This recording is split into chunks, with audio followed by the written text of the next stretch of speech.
Hi, and welcome to Movies Suck. Today, we're going to talk a little bit about female Thor.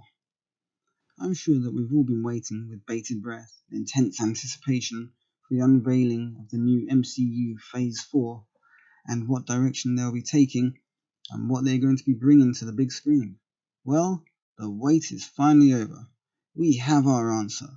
Woke MCU is coming to our screens very soon to ensure that we all want to throw up into our mouths at the very thought of making all of our favourite male characters either female or LGBTQRYZ or trans. The comics weren't enough for the sadomasochists at Disney Marvel. They want to destroy every asset they have. And no doubt the MCU was a masculine thorn in their side, what with Iron Man being, well, a man, and Thor being a man, and the Hulk being a man, and Captain America being a man, and Hawkeye being a man, and Nick Fury being a man, even if they did make him black, and Spider-Man being a man, and Ant-Man being a man, and Black Panther being a man, and well, you see what I'm getting at, don't you? There are an awful lot of men in the MCU, and they aren't just men, they're extra macho, tough, masculine men who ooze toxicity out of every pore. Men who, when faced with a whiff of danger, don't blink, don't recoil, don't run for the nearest toilet. These aren't the soy-infested beta men that modern liberal left want you to see. These are real men, moulded after the great heroes of old. Hercules, Theseus, Perseus, Bellerophon. Alright, I know these guys are all Greek, but damn, they were good at this hero stuff. Clearly these guys aren't suitable for an era more interested in the lack of testosterone running through your body and what set of letters you associate yourself with than your great deeds. Defeating the Minotaur or taming Cerberus is nothing compared with making sure a tiny female doctor is worthy of wielding Mjolnir. Never mind that there are a vast number of female characters that it would be cool to see gracing the big screen. One of which that I always liked was Ms. Marvel. Obviously not the sickening, self-interested villain that came out in Captain Marvel, and the god-awful movie that I've yet to see to the end, as boredom keeps making me fall asleep before the last half an hour.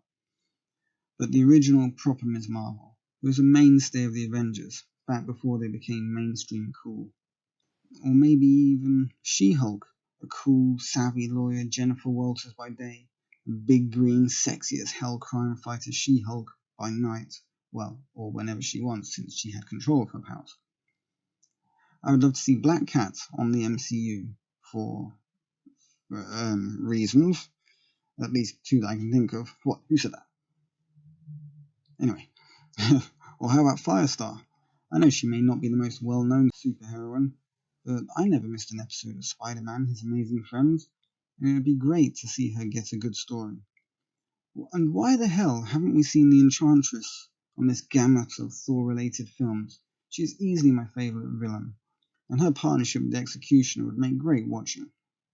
In case I've managed to come across as a bit anti-Jane Foster, I would just like to say that I have no problem with a woman being able to wield Mjolnir and gain the powers of Thor, since the inscription on the side of the hammer reads, "Whosoever holds this hammer, if he be worthy, shall possess the power of Thor."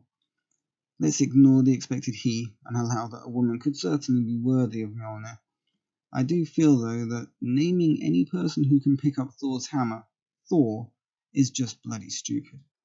Otherwise, did Captain America suddenly turn into Thor during those last minutes of Endgame? And the Vision, did he suddenly become Thor when he passed Mjolnir back to Thor in Age of Ultron? If anyone who is worthy of lifting Thor's hammer becomes Thor, then what happens to Thor? Does he just wink out of existence? Or does he become the person who picks up Mjolnir while they're being him? If so, do they swap places again whenever the hammer is released? Will Jane only be Thor when she's holding the hammer? In which case, what will she do if she's fighting a powerful enemy and she's knocked over and drops it? Does she revert to Jane? These are all really stupid questions, because the premise of the whole thing is stupid. If they wanted someone to turn up and wield Thor's hammer, then they should have introduced Beta Ray Bill.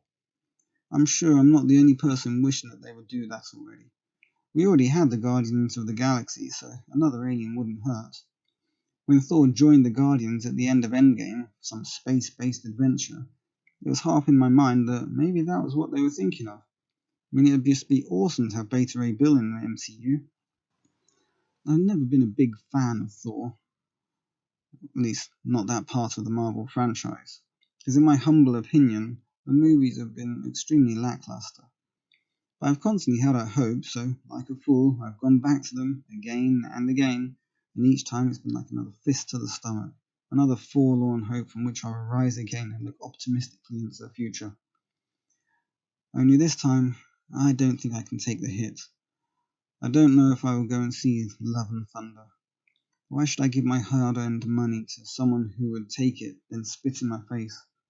Someone who, when faced with two choices, would take the one they know will make the most people sad and do the most harm to those connected to that story.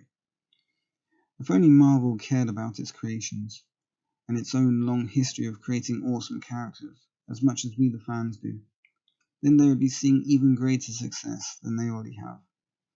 But no, we see the inevitable downfall of the comics dragging the MCU into its vortex.